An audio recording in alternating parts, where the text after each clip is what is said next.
في القناه ان شاء الله تكونوا كامل بالف خير وسلامه ان شاء الله. اليوم جيت ندير معكم فلفله الغرب، فلفله بريسك كاع الغرب يديرها بنفس الطريقه.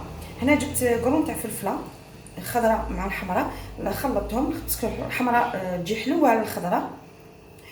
هنا ننصحك اختي الكريمه من تنقي الفلفله ما تنقيش بالماء، خاطر كان ديري لها الماء غادي تصماد. كاين بزاف اللي من يقعدوا يقلعوا لها في هذيك الزريعه تاعها والجفه تاعها، يبداو يستعملوا معاها الماء، والماء هذاك يصمتها تروح بنتها.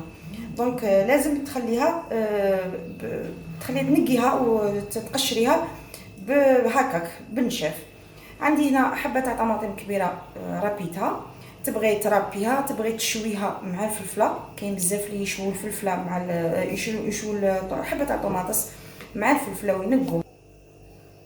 عندي هنا حبه تاع بصل، البصل تاني من تكتري يعطيك تجي الفلفله تاعك حلوه وبنينه، ربيته كما راكم تشوفوا. وعندي هنا سنينات تاع الثوم، تنجمي ديريها بالزيت العاديه ولا زيت الزيتون.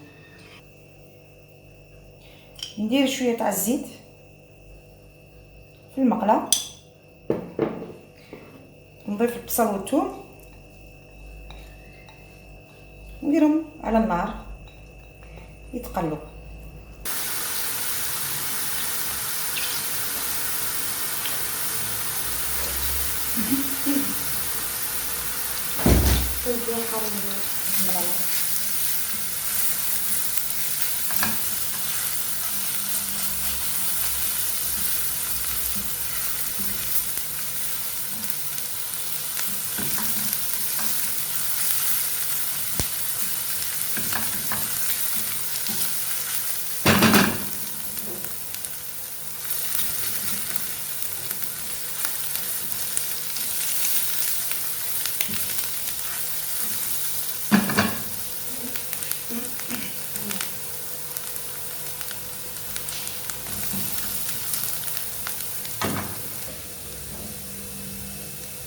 بعد ما حمر البصل نزيد ديك الحبه تاع الطماطم،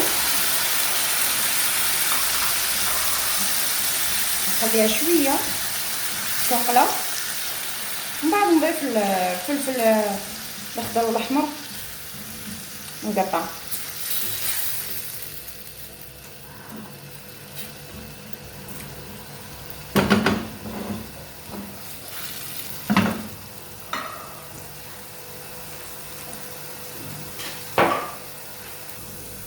هنا كاضافه غادي نضيف فلفل احمر مخلط الحار مع الحلو لاصوص.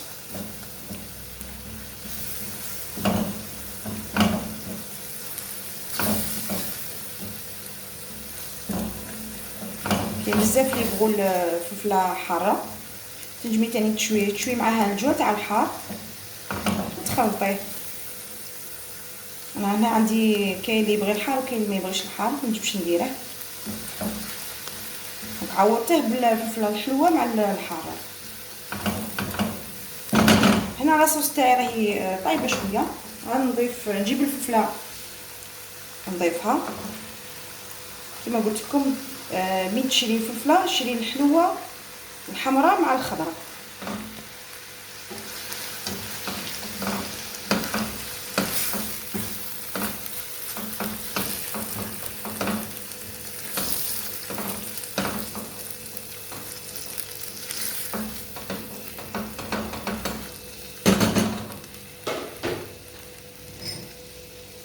نضيف كميه تاع الملح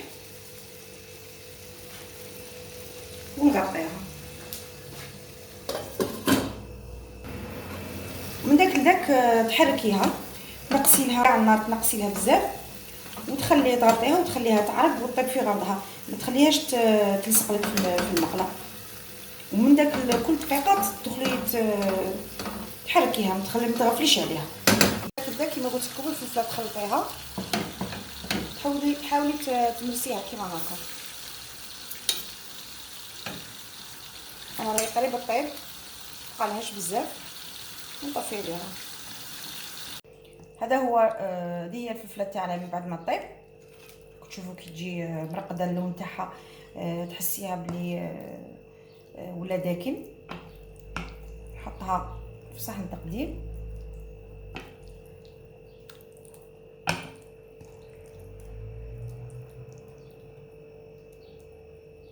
هي الفلفله تاعنا اليوم فلفله تاع الناس الغرب.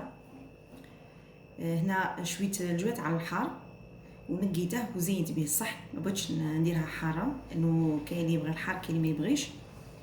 اذا كانت هذه هي وصفه تاعنا اليوم. نتمنى هذه الوصفه تنال اعجاب الجميع، ونتلاقوا فيديو الجاي ان شاء الله، والسلام عليكم.